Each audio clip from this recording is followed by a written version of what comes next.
My grandmother pinched everyone's cheeks until they bruised and called it love while insulting them. The new member of the family gave her what she asked for. My grandmother Eleanor had this thing about establishing dominance through physical affection that nobody asked for. She'd pinch your cheeks until they turned red, grab your arm hard enough to leave marks, and pat your face while telling you everything wrong with your life choices. She called it showing love, but everyone knew it was about control. At every family gathering, she'd make a big show of pinching everyone's cheeks in order of how much she approved of them. Her favorites got gentle pinches with compliments. People she disapproved of got these vicious pinches, while she'd say things like, "You'd be prettier if you smiled more," or maybe if you lost weight, these cheeks wouldn't be so puffy. I was always in the disapproval category because I'd chosen to become a teacher instead of marrying rich like she'd done. Every holiday, birthday, or random Sunday dinner, she'd corner me and pinch my cheeks while loudly announcing to everyone that I was wasting my youth on children who weren't even mine. She'd hold my face between her fingers and shake it while telling me about some doctor's son or lawyer she knew who might still consider me despite my poor choices. If you tried to pull away, she'd pinch harder and say young people had no respect for their elders. If you said it hurt, she'd announce you were too sensitive for the real world. My cousin once showed up with bruises on her cheeks from Eleanor's pinching, and Eleanor said she should be grateful for the attention. The worst part was she did this to everyone, even strangers. Waitresses, cashiers, and anyone under 60 was fair game. She'd grab nurses at her doctor's appointments, pinch their cheeks, and tell them they reminded her of her disappointment of her grandchildren. She got kicked out of 3 restaurants for touching staff. She'd go to my classroom during parent conferences, pinch my students' cheeks, and tell them their teacher would probably quit soon to finally start a real family. The principal had to ban her from school property. My brother met someone new last year, a woman named Diana who seemed really sweet and quiet. Eleanor was thrilled because Diana looked like the type she could control. At their first meeting, Eleanor immediately went for Diana's cheeks, squeezing them while saying she hoped Diana could teach my brother to be less of a disappointment. Diana just smiled and took it. Eleanor was so pleased with herself, telling everyone Diana understood respect for elders, unlike the rest of us ungrateful brats. The wedding planning became Eleanor's show. She'd pinch Diana's cheeks at every meeting while making demands about the ceremony. Diana had to wear the dress Eleanor picked. Diana had to use Eleanor's ancient hairdresser. Diana had to include all of Eleanor's friends even though Diana had never met them. Each demand came with cheek pinches that got harder when Diana hesitated. Diana never complained, just smiled and nodded. Eleanor started bringing Diana to all family events to show off how well-behaved she was compared to the rest of us. She'd pinch Diana's cheeks in front of everyone while praising her submissiveness, saying this was what a real woman looked like. At the wedding rehearsal dinner, Eleanor gave a speech about how she'd trained Diana properly through loving discipline. She grabbed Diana's face for a demonstration of her pinching technique, really digging in while explaining how physical reminders helped young people remember their place. Diana just kept smiling. Eleanor was so proud she demanded Diana thank her for the guidance. Diana stood up, still smiling, and said she had an announcement. Before Eleanor could react, Diana mentioned she'd been so inspired by Eleanor's physical approach to affection that she wanted to share her own. Turns out Diana was a professional wrestler who went by Diamond Diana in the women's circuit. She'd been trained in submission holds and grappling for 10 years. She grabbed Eleanor's wrist in what she called a loving grip, the same way Eleanor grabbed cheeks, and demonstrated a modified wrestling hold she'd named the Grandma Clutch in Eleanor's honor. Eleanor tried to pull away, but Diana held on, explaining this was just affection, just like Eleanor taught her. Eleanor's face went red, then purple, not from pain, but from rage that someone was doing to her exactly what she'd done to everyone else. Diana held Eleanor's wrist in that grip for exactly as long as Eleanor typically held people's cheeks, about 30 seconds that felt like hours. When she finally let go, Eleanor had tears in her eyes from frustration. Diana announced that she looked forward to sharing this special greeting with Eleanor at every family gathering, just like Eleanor shared her pinches with everyone. She said it was tradition now. Eleanor tried to say that was assault, but Diana innocently said she was just following Eleanor's example of showing physical affection to family members, whether they wanted it or not. If Eleanor could pinch, Diana could grip. The whole family was silent. Grandma was gritting her teeth and pushed Diana off the stage. Eleanor stumbled back from the stage like someone had shoved her hard, catching herself on a chair that scraped loud against the floor. Her face went from that angry purple to this weird twisted look, half shock and half pure rage, like she couldn't believe what just happened. The whole rehearsal dinner went dead quiet, that kind of silence where you can hear people breathing and the air conditioning humming. Everyone just stared at Diana, who stood at the microphone looking calm as anything, her shoulders relaxed and her expression totally neutral, like she hadn't just grabbed our grandmother's wrist in some wrestling hold. My brother moved to Diana's side fast, took her hand in his and squeezed it. He didn't say anything, but the message was clear to everyone watching. He was with her, not with Eleanor, and that simple action of holding hands felt bigger than any speech he could have given. The silence stretched out for what felt like forever, but was probably only 10 or 15 seconds. Then I heard this slow clapping sound from across the room. Lorelai stood up from her table, tears running down her face, clapping her hands together in this deliberate way that made everyone turn to look at her. She clapped louder, faster, and then Milo jumped up next to her and started clapping too. I felt something break loose in my chest, this tight thing I'd been holding for years, and I stood up and clapped. My hands stung from how hard I was hitting them together. Other people started standing, cousins and friends and people who'd watched Eleanor pinch and grab and hurt people for decades. Half the room was on their feet applauding while the other half sat frozen in their chairs looking horrified. Some people had their mouths hanging open. Others were staring at their plates like they wished they could disappear. The applause got louder and I saw Eleanor's face change again. Eleanor's face drained of color, going from that angry purple to white as paper. Her eyes moved around the room, taking in all the people standing and clapping, then looking at the people still sitting who were her supporters. You could see the exact moment she realized the family was split, that for the first time in her whole life, people weren't just silently taking her abuse. They were actually opposing her, right to her face, in public. Her hand shook as she pointed one finger at Diana. Her voice came out shrill and too loud. She wouldn't attend the wedding tomorrow. Diana had shown her true disrespectful nature. My brother was making the biggest mistake of his life. She kept pointing at Diana while she talked, her whole arm trembling and spit flew from her mouth when she said the word mistake. My brother didn't raise his voice or move closer to Eleanor. He just stood there holding Diana's hand and said that was Eleanor's choice to make. Diana would be his wife tomorrow whether Eleanor came or not. He was tired of watching his grandmother hurt people he loved. His voice stayed level and calm, but every word hit like a hammer. Eleanor gasped, this dramatic sucking in of air like someone had actually slapped her across the face. She grabbed her purse off the table, nearly knocking over a wine glass, and turned toward the exit. Her heels clicked fast on the floor. Giovanna and Hank scrambled out of their chairs, scraping them back loud, and rushed after her. Giovanna threw this look back at Diana, her face all pinched up with disapproval, and Hank shook his head like Diana had done something terrible. 2 other relatives got up and followed them out, moving quick like they were afraid to be left behind. The rehearsal dinner split right down the middle after that. Eleanor's supporters grabbed their coats and purses and left in this stream of people who wouldn't look at anyone as they walked out. The rest of us stayed, and once the door closed behind the last person leaving, the tension in the room changed. People started talking again, quiet at first, then louder. Someone laughed. The waiters who'd been standing frozen against the wall started moving again, clearing plates and refilling water glasses. Diana stepped down from the stage area, and people crowded around her, touching her arm and hugging her. She explained to a group of us how she'd been training herself not to react to Eleanor's pinching the same way she trained to withstand pain in the wrestling ring. She'd been waiting for the perfect moment to make her point, planning it out while Eleanor thought she was being submissive and obedient. She'd known from the first time Eleanor grabbed her face that she wasn't going to let it continue, but she also knew she needed the right setting to make everyone see what was happening. I pulled Diana aside when the crowd around her thinned out a little. We stood near the windows where it was quieter. I thanked her for doing what none of us had the courage to do, and my voice cracked when I said it. Diana looked at me with these serious eyes and told me she'd watched Eleanor hurt me at every family gathering since she'd met my brother.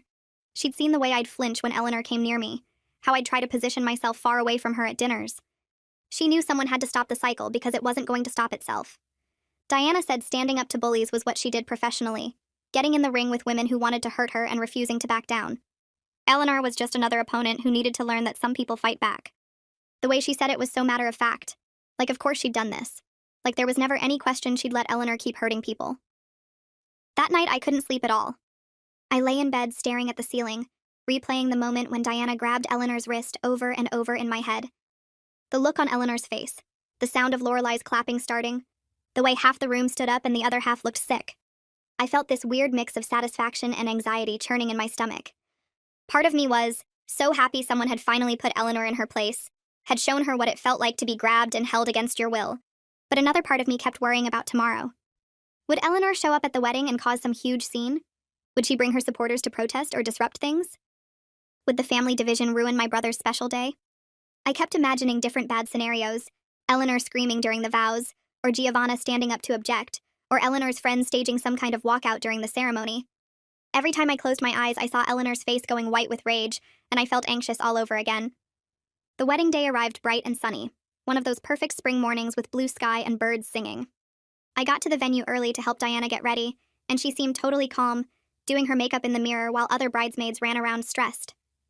The ceremony started at 2 and Eleanor didn't show up. I kept watching the door during the processional, half expecting her to burst in at the last second. But she never came. Giovanna didn't come either, and neither did the 2 other relatives who'd left with Eleanor last night. There were these obvious empty seats in the family section that everyone tried not to look at. But the ceremony was beautiful anyway. Maybe even more beautiful because there wasn't that tension of waiting for Eleanor to do something awful. Diana walked down the aisle looking powerful and radiant, her shoulders back and her head high. She didn't look anything like the meek, quiet victim Eleanor had thought she was claiming for the family. She looked like exactly what she was, a professional athlete who knew her own strength and wasn't afraid to use it. At the reception, I noticed something weird right away. Diana and my brother had stationed friends near all the entrances to the venue. I recognized a couple of Diana's wrestling friends, big women with serious faces, standing casually by the doors but clearly watching everyone who came in. My brother had some buddies from college positioned near the parking lot entrance. Nobody said anything about it, but the message was clear. They were prepared in case Eleanor tried to crash the reception. The whole thing made me feel sad and angry at the same time. Sad that we had to have security at a family wedding. Sad that my brother and his new wife had to spend energy and thought on protecting their celebration from his own grandmother. But also angry that Eleanor had created a situation where this was necessary, where we couldn't just relax and enjoy the party because we had to stay alert for her next move. I realized how much energy our family had always spent managing Eleanor's behavior, instead of actually enjoying being together. During dinner, Lorelai got up to give a speech. She stood at the microphone where Diana had made her announcement last night, and her voice shook at first, but got stronger as she talked. She said watching Diana last night had shown her something important. Accepting abuse wasn't love. Real family protected each other instead of enabling bullies. She talked about the bruises Eleanor had left on her face last year, how she'd worn makeup for weeks to cover them up and told people she'd bumped into a door. She said she was done making excuses for Eleanor, done pretending the pinching was just an old woman's way of showing affection. Several relatives shifted in their seats looking uncomfortable, staring down at their plates or taking sudden long drinks of water. But other people nodded along with what Lorelai was saying, and some had tears in their eyes. I watched the family dynamic actively changing right there in real time, this shift from silent acceptance to open acknowledgement of what had been happening for years. It felt like something breaking and something else beginning at the same time. 3 days after the wedding, my phone rang with Eleanor's number on the screen. I stared at it for 3 full rings before I picked up because Eleanor hadn't called me directly in maybe 5 years. She usually went through my mom or just showed up announced wherever I happened to be. Her voice sounded different when I answered, smaller somehow, less like she was giving orders and more like she was asking for something. She wanted to meet for coffee, just the two of us. She said she'd been thinking about some things and wanted to talk. I agreed to meet her mostly because I was curious what she could possibly want to say after what happened at the rehearsal dinner. Part of me wondered if she was planning some kind of revenge against Diana, or if she wanted me to help her get back at my brother for supporting his wife. I picked a coffee shop near my apartment, somewhere public where she couldn't make a scene without witnesses. Eleanor was already sitting at a corner table when I arrived. She looked older than I remembered, more tired around the eyes. She'd ordered herself a tea and had her hands wrapped around the cup like she needed the warmth. I got my coffee and sat down across from her and waited for her to start talking. She didn't apologize, not exactly, but she told me she'd been thinking about what Diana said at the rehearsal dinner, about physical affection and how Eleanor showed it. She said her own grandmother had raised her the same way, with hard pinches and rough handling that was supposed to be love. She claimed she never meant to hurt anyone, that she thought she was showing care the only way she knew how. Her voice got quieter as she talked, and she kept looking down at her tea instead of at my face. I let her finish talking before I responded. Then I told her that intention doesn't erase impact. I said every single person she'd ever pinched had asked her to stop at some point, had pulled away or said it hurt or tried to avoid her at family gatherings. She kept doing it anyway because she enjoyed the control. I used that word specifically, control, and watched her flinch when I said it. She started to argue, her voice getting louder and her back straightening up like she was about to launch into one of her usual speeches about respect and elders. Then she stopped herself mid-sentence and sat there in silence for what felt like a full minute. Finally, she admitted that maybe I was right. The words came out quiet and stiff like they hurt her to say. Eleanor asked if she could attend family Christmas in 2 months. She said she understood if people needed space, but she didn't want to miss the holiday with her family. I told her that wasn't my decision to make, that she'd have to talk to my brother and Diana and probably some of the other relatives too. But I also told her that if she did come, she needed to keep her hands to herself completely. No pinching, no grabbing, no touching anyone who didn't ask for it. She agreed too quickly, nodding and saying of course she understood, she would respect everyone's boundaries. The speed of her agreement made me realize she was trying to negotiate her way back into power, rather than actually changing her behavior. She was making the minimum concession she thought would get her access to the family again. I talked to my brother and Diana about the coffee meeting that same evening. I went over to their apartment and told them everything Eleanor had said and how she'd reacted. Diana listened carefully, and then warned me that abusers often make small concessions to regain access to their victims. She said Eleanor would probably behave perfectly for a while, just long enough to get everyone to relax and trust her again. Then she'd start pushing boundaries in small ways, testing to see what she could get away with. Diana suggested we set clear boundaries as a family, and stick to them consistently no matter what. Otherwise, Eleanor would just find new ways to control people, maybe not through pinching, but through guilt trips or playing the victim or turning family members against each other. My brother organized a family meeting 2 weeks later. He invited everyone except Eleanor to discuss boundaries going forward. We met at Lorelai and Milo's house because they had the biggest living room. About 15 people showed up, including some aunts and uncles I hadn't seen since the wedding. My brother started by explaining what had happened at the rehearsal dinner for the few people who hadn't been there. Then he opened up the floor for people to share their experiences with Eleanor. The meeting got heated fast. Giovanna stood up and accused us of being cruel to an old woman who was just set in her ways. She said Eleanor came from a different generation, and we were being disrespectful by trying to change her. Lorelai had been sitting quietly up until that point, but when Giovanna said that, she pulled out her phone. She showed everyone photos she'd taken last year of the bruises Eleanor had left on her face. The marks were dark purple and covered both her cheeks. Giovanna went completely quiet and sat back down. We spent the next hour establishing new family rules. No uninvited physical contact with anyone. No insulting comments disguised as concern or jokes. No showing up at people's homes or workplaces without permission. Clear consequences for violations, including being asked to leave gatherings immediately. Most people agreed to the rules and seemed relieved to have them spelled out clearly. But Giovanna and 3 other relatives refused to agree. They said we were being disrespectful to our elders and that family should forgive and forget instead of holding grudges. They got up and left the meeting early. My brother looked exhausted as he watched them go. The family had officially split into 2 groups. The ones who were done enabling Eleanor and the ones who thought we should just keep tolerating her behavior like we always had. Christmas came and Eleanor showed up with Giovanna at her side. They arrived exactly on time and Eleanor brought an expensive bottle of wine like she was making a peace offering. She spent the whole time sitting stiffly in an armchair in the corner of my brother's living room. She didn't pinch anyone or grab anyone's face. She kept her hands folded in her lap the entire time.